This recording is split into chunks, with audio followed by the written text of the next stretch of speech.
नवाज शरीफ साहब ने वो बयानिया लिया है जो कि आज तक पाकिस्तान में किसी ने नहीं लिया, और जिसने भी लिया उसको फिर वहाँ से दूध में से मक्खी की तरह निकाल के साइड लाइन कर दिया गया।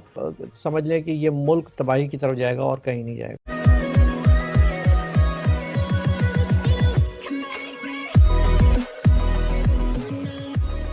नमस्कार दोस्तों, ये है वायरल फैक्ट और इस वीडियो के अंदर दरअसल बात हो रही है हमारे प्राइम मिनिस्टर मोदी के बारे में, नरेंद्र मोदी के बारे में। जी हाँ दोस्तों, पाकिस्तान के अंदर मोदी को इतनी गालियां दी जाती है, या फिर कहे कि पाकिस्तान के अंदर मोदी इतने फेमस हो चुके हैं, इतने बड़े पैमाने पे उनकी बातें होती है। हमें तो कई बार लगता है कि अगर आने वाले जनरल इलेक्शन में, मतलब कि पाकिस्तान के अंदर अगर जनरल इलेक्शन के अंदर अगर इमरान खान के सामने मोदी को खड़ा कर दिया जाए तो हो सकता है कि वहां पे मतलब कि इमरान खान को हार का मुंह देखना पड़े, और हो सकता है कि नरेंद्र मोदी भारत के साथ साथ पाकिस्तान के भी प्राइम मिनिस्टर बन सकते हैं। जोक्स अपार्ट, एक हंसी वाली बात थी, लेकिन सिचुएशन बिल्कुल वैसी है। मतलब कि पाकिस्तान के अंदर मोदी बहुत बड़े पैमाने पर फेमस हो चुके हैं। अब सिचुएशन ये है कि 130 करोड़ लोगों को फैसिलिटी कैसे दी जाए, इस बात पे हमेशा ध्यान रहता है भारत सरकार का, लेकिन पाकिस्तान का ध्यान हमेशा रहता है मोदी के बारे में, आरएसएस, हिंदुत्व और उसके बारे में इमरान खान बकवास करता रहता है। और आपने कभी भी ये नहीं देखा होगा कि मोदी इमरान खान को टारगेट करेगा या फिर आईएसआई या फिर वहां पे जितने आतंकवादी ग्रुप है उसके बारे में ट्वीट भी करेंगे। तो ये एक साफ डिफरेंस दिखता है। तो इसी के साथ ये वीडियो शुरू करते हैं। हमने सिर्फ और सिर्फ एंटी इंडिया फोबिया क्रिएट किया। हमने आज भी देख लें कि हर चीज़ में अब मोदी का यार आपको नज़र आता है। यानी कि वो नरेंद्र मोदी जो अपने अपने इंडिया के ही मसाइल से उनको फुर्सत नहीं है, वो शायद वो सुन भी नहीं रहे होंगे कि गुजरांवाला में क्या हो रहा है। उन पे सारा कुछ डाला जा रहा है कि नवाज शरीफ जो है वो मोदी की तकरीर कह रहे हैं, अल्ताफ हुसैन की तकरीर कर रहे हैं। ये हर चीज़ को आप पूरी पाकिस्तानी कौम पे एक ऐसा हिजान आपने तारी कर दिया है इंडिया का कि खुद इंडिया को भी नहीं पता कि हमसे मोहब्बत करने वाले इंडिया में से ज़्यादा पाकिस्तान में शायद जो है वो उनके सियासतदान, अवाम और जर्नलिस्ट हैं और जजेज़ हैं। तो हर चीज़ को ये मोदी का एजेंट है, ये रॉ का एजेंट है, ये इंडिया का एजेंट है, ये देशद्रोही है, ये गद्दार है। यानी कि रॉ ने इतने रॉ के एजेंट नहीं हायर किए होंगे जितने पाकिस्तान ने उनको हायर करवा दिए। सो वो भी सोच रहे होंगे कि हमारा तो बजट इतना नहीं है कि हम इन लोगों को पे कर सकें, ना हमको सैलरी मिलती है, ना आपको मिलती है, ना नवाज शरीफ को मिलती है। सो ये लोग इस तरह की बातें करके पाकिस्तान के जो कम पढ़े लिखा तबका है उसको थोड़ी देर के लिए तो कायल कर देते हैं, क्योंकि मीडिया एक ऐसा साइकोलॉजिकल इनका वेपन है जो उन पे असर तो छोड़ता है। आपने देखा होगा ना कि जब पाकिस्तान के बच्चे, छोटे छोटे बच्चे ये करें कि जी हम तबाह कर देंगे, बर्बाद कर देंगे, नेस्तो नाबूद कर देंगे इंडिया को, तो ये जहन साजी कर रहे हैं बेसिकली। लेकिन इससे हासिल कुछ नहीं होना, क्योंकि जंगों से तो अमेरिका नहीं जी सका, आज वो तालिबान के साथ बैठ के बात कर रहा है अफगानिस्तान में। सर, ये जो आप बात कर रहे हैं बच्चों की कि जहर बच्चों को सिखाया जा रहा है, तो वो तो आप अगर मुझे कोई साहब बता रहे थे कि कल जुम्मा था तो उसमें जुम्मे के खुतबे में किसी मस्जिद में गए थे नमाज पढ़ने, तो वहाँ मौलवी साहब खुतबे में कह रहे थे कि जो कोरोना है उसको यहूदियों और मोदियों की तरफ मोड़ देगा अल्लाह। बताइए, ये तो पढ़ रहे थे वो, ये सोचे कि वो क्या बात कर रहे हैं। तो हाँ। ये हमारा माइंडसेट बन चुका है। लेकिन इमरान खान साहब ने कहा था कि अगर कोई मेरे खिलाफ खड़ा होगा पोजीशन से तो मैं खुद उसे कंटेनर दूंगा। लेकिन कल उन्होंने कंटेनर दिए जरूर, लेकिन रुकावटें खड़ी करने के लिए, जगह जगह रास्ता रोकने के लिए। और इसी तरह से उन्होंने कहा था कि अगर कोई मेरे खिलाफ नारे लगाएगा, जैसे गो नवाज गो हुआ करता था, तो अगर कोई गो इमरान गो एक दफा कह दे तो मैं चला जाऊंगा। कल वो सब भी हो गया, लेकिन वो अपनी जगह उसी तरह है। बिल्कुल, देखें, पहली बात तो ये कि जो मौलाना साहब मस्जिदों में दुआएं कर रहे हैं कि ये यहूद और इनकी कारकर्दगी है कोरोना या मोदी का है,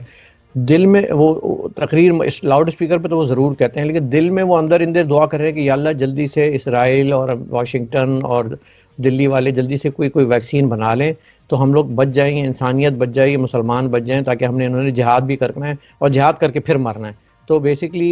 ये एक ऐसे विशेष सर्कल में फंसे हुए हैं कि जो दीन और मज़हब को बेच के इनकी दुकानदारी चलती है। तो वो तो उनकी तो बात छोड़ दें। इमरान खान साहब की बात भी क्या करें कि देखें, वो यू टर्न लेने के मास्टर हैं, U turn Imran prime minister हैं। वो उन्होंने बहुत सारी बातें की हैं जो इससे पहले वो पूरी नहीं कर पाए। अफसोस की बात है, और ये तो खैर वो कभी भी नहीं छोड़ के जाने वाले। ना वो किसी के कहने से आए हैं